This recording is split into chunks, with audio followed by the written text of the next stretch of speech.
Runājot par kūdru, kuru mums rada izmešu. Nu, tas mans aicinājums, kad brīdi, kas man šķiet, mēs sakam, ka kūdra ir slikta un viņa iegūta ir slikta, man šķiet otrādi.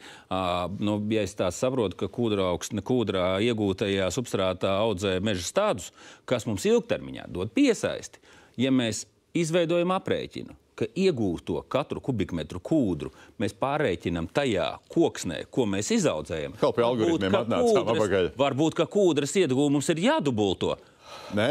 Nē, galīgi nē. Galīgi nē. Skatoties Latvijā veiktus aprēķinus par emisijām no kūdras laukiem, tad reizē tāda sajūta, ka Latvija ir uz kaut kādas citas planētas kā pārējā pasaule. Apgalvojumi, ka no kūdras laukiem tādiem, kā tur bildējums aiz muguras, ir mazākas emisijas nekā no neskartiem purviem.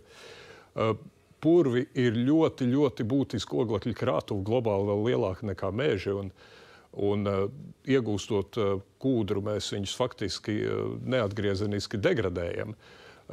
Un tad ir jādomā, kā mēs atjaunojam to, ko mēs esam degradējuši, bet pilnīgi noteikti pirmais ir nedegradēt tālāk to, kas vēl ir neskarts. Un, ja mēs ļaujam atjaunoties mežam dabiski, mēs neizmantojam kūdru nemaz, un tā bilāns mums vēl labāk. Un ja mēs ļaujam mežam, tā kā jūs gribat mežam sapūt, beigās, lai būtu dabas daudzveidība, kas rada izmešus. Kurš ir tas sapūšais mežs Morits salā vai Slītē? Nē, mēs pastaigājam, tā maz pa mežiem staigājat, kāda viņi izskatās. Brīžiem dabas lieguma teritorijās, kur nedrīkst neko darīt, kur ir sakrituši koki, kuri reāli pūst un rada izmešus.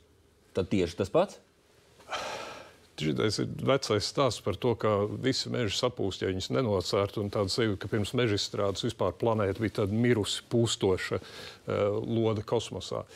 Protams, koki mežos mirst, tas nenozīmē, ka meži sapūst, bet arī tie kritušie koki ir būtiski oglekļa krātuve, un mūsu reģionā pētījumi rāda, ka ir bieži vien prātīgāk atstāt to nomirušo koku mežā, nekā taisīt no viņa kādus produktus, jo tai nomirušajā kokā mežā ogleklis uzglabāsies ilgāk, nekā tajā, ko mēs reāli no tās koksnes izdarām. Un nomirušā koka ogleklis ne tikai aiziet atmosfērā, bet arī aiziet meža augsnē, un meža augsne arī ļoti būtiski oglekļa krātuve, kas var būt vēl lielāka nekā koki.